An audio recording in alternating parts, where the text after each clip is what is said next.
Guys, I wanna show you how to get lights on a Farm Hero Saga, and there's the way how.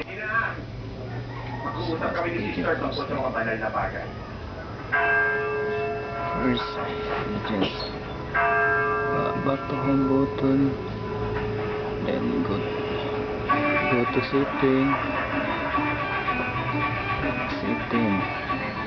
and then go to general, okay, and find date and time, then the date and time, and then press the blue,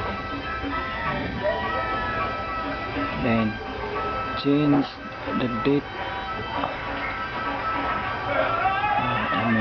change the date to now is Ito shampoo be.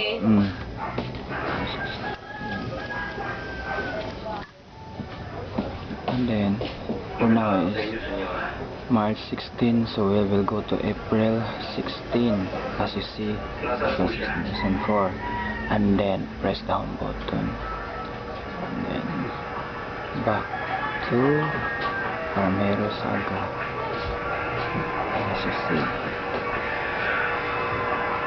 Boom, you have very new 5 lights. Okay, and then you can play so as you want. So, and that's all. And the same also when you have the barrier, and go to quick label. Okay, when you have problem with this, like this, as you see this barrier, you can see this barrier. You can do the same thing. You must repeat the procedure as I did.